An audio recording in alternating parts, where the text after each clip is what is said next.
What's up, everyone? Marrero with the 420 Times Magazine. We're sitting here at the I Love 90s tour, and we're sitting here with a Grammy winner, a dope MC. This is Coolio right here. What's up, yo? Yo, appreciate you taking the time to holler at us real quick, like about what our favorite topic, marijuana.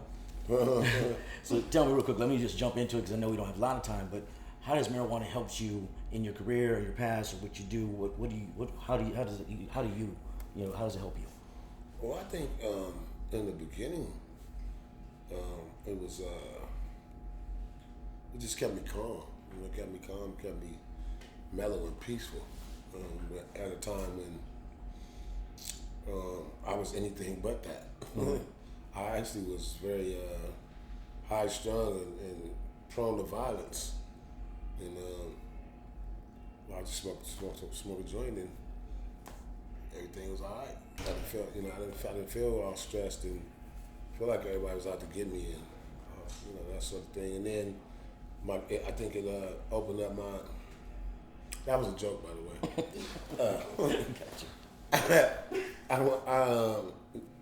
I think it just opened up my creative part of my mind. It's just. Do you have a certain kind that you like? Are you like the hybrids? You like indigos, sativas? I don't know what I like. I like sativas. I know that. I don't like indigos. They make me too tired. Make you too relaxed. They make me too sleepy, but I just want to pass out. How do you prefer to medicate? You smoke? You take edibles? You vape? Are you a dabber? No, I don't like dabs at all. It's just bad experience. I took a dab one time, bro. The first time I took a dab. Yeah. Remember that? Oh my goodness, bro. So what happened? Can you share the story? What happened? I know you got to move the camera though. Okay. I literally was like this. And they had to hold me up while I was walking just like this up. I couldn't walk. I was out. Like, as soon as I took the dab, I hit it, I was like, I sat there for a minute, I was like, no, first he put some on, I said, what's that? I said, that little, put some more on there, man. Oh, no. He was like, you sure? I said, yeah.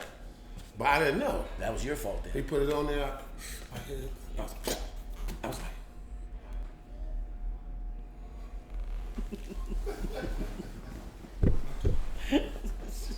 say something to me, Black. Yo, what's up, man? What's up? I couldn't pick my head up. I couldn't move. I said, Dre. I said, get me out of here with no time to the house, bro. That's what that, man. So put you in a I different was universe, gone. huh? Bro, I was gone. I was gone. Like, they had to take me in the house. I was literally, bro, I could not function. I was done. I did not know. You were familiar with I didn't know. No, I didn't know was? you. I didn't know that we could do you like that. Yeah, they have this. You know what? And it turned me off. Oh shoot! It turned me off, bro. I was like, weed ain't for everybody. Well, concentrates are for everybody. That's a whole different universe of marijuana. Now I won't even. Man, if somebody put a dab thing, I leave. I go.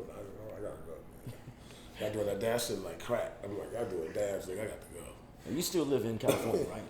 You still live in Cali? No, I live in Vegas. Oh, you live in Vegas now? But Vegas is just getting ready to open up their Right, it's a medical state. They're opening dispensaries. I think this month. Where are you originally from? I'm from Compton. From Compton, obviously.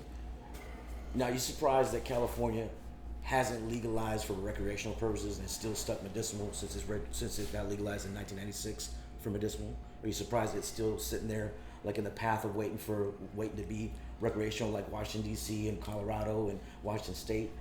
I think it's because they're still making money off. If they make it recreational, they lose money. So they can't tax your ass for doing it for recreational purposes, and they feel like either people gonna make too much money off of it, or they ain't gonna have nobody.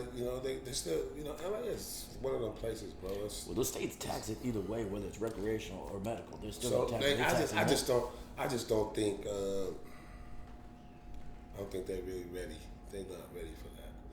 And then you know who's lobbying against that more than anybody? The liquor companies. Because you know the more weed people smoke, the less liquor they're gonna drink. You know. Now, with that being said, okay, now I remember people used to say, you didn't see nobody smoke no weed and drive up on the sidewalk and hit 15 people? Right. Come smoke some of them dabs. Motherfuckers drive on the sidewalk and hit 80 people. But they smoking dabs. They're not going anywhere but hitting their couch. Man. It's like you did. So yeah, so I just I'm a big fan of medical marijuana, and I think it's necessary. And why?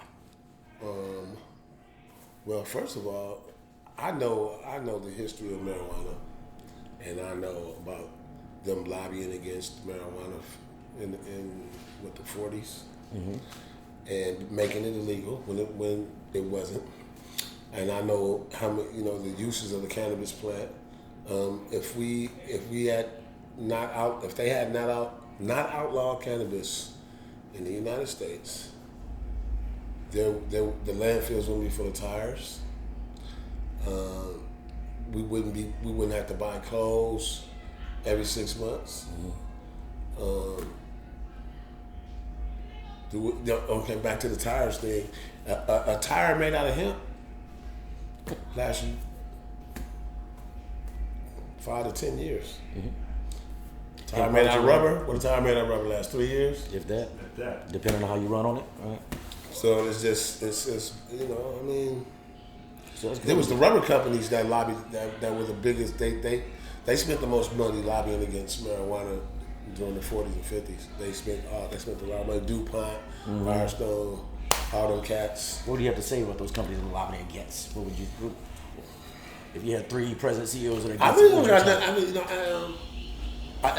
at 3 presidents. If you had 3 presidents, 3 companies. I'd be like, what would you say? I'm like, lay your ass down. I'd put the handcuffs on the motherfuckers. Take their ass. I'll drive their ass somewhere, and just somebody will bring me some money to get their ass back. That's what I'll tell them. I'm like, y'all motherfuckers gonna pay me. That's what I'll tell them. Y'all motherfuckers gonna pay me. No, but they knew. Come on, bro. They knew what they was doing. Yeah. The government allowed it to happen, man. So, I mean, it's our own fault. We allowed it to happen. We let them do it. Yeah, but now the voices are all against it now and standing strong for and that's why it's becoming legal in most states, and pretty soon it'll be legal in this whole country. Absolutely. Now you're gonna have your holdouts. You're gonna have Mississippi ain't gonna want to do it, and Arizona did it. They was forced to do it, but you still. New York, New Jersey just did a lot. I believe that you're still gonna have 3 to 5 states out of all of them where no matter what anybody says, the federal government, anybody else, they're not gonna make it illegal. It's just not gonna happen because that's just how backwards thinking they are in a lot of places. So, well, we'll wrap this up by asking what you got going on besides the tour. You got new projects? What's going on with you right now? I'm always working on something, man. We're getting ready to shoot new episodes of Cooking with Coolio. You cook food for the homies around? I cook roll food. some and maybe cook some munchies for them. It's cool to do that at the house. I cook food for anybody, man. I like to cook for people. I like to look at them when they take a bite. I like to look at the reaction. Okay, so you're not just a culinary I've seen people eat my food and go, and they start tearing up. Like, that good, huh? Damn, this shit is good. Like mom makes, huh? Man, I've seen people eat my food and go. Damn, this shit good. That's what you got in this shit. But I just like the reactions, I mean, that's dope. I cook with I ain't gonna say love because I don't love everybody I cook for. Mm-hmm. Have you ever cooked? I cook with heart, and I cook with my soul, and I cook with fucking flavor, bruh, and integrity. My shit tastes good. So have you cooked any infused food? Any infused products at all? Of course. I make some brownies. I make cookies, cakes. Oh, I thought you was like maybe some chicken or some roast beef. No, and just no, no. If you get creative with it, you figure with the culinary skills you have, I thought you get creative with it. You know, because marijuana changes the flavor. It has that distinct taste of THC. You can taste it. You can taste the THC. You can taste you taste it, and you know, a lot of my dishes. If somebody asks me to do that, special order, I do it. But it changes the flavor of my shit, man. I can't have that. Well, look, I'm gonna wrap it up, man. I really appreciate you taking the time to holler at us. Thank you, brother. Coolio.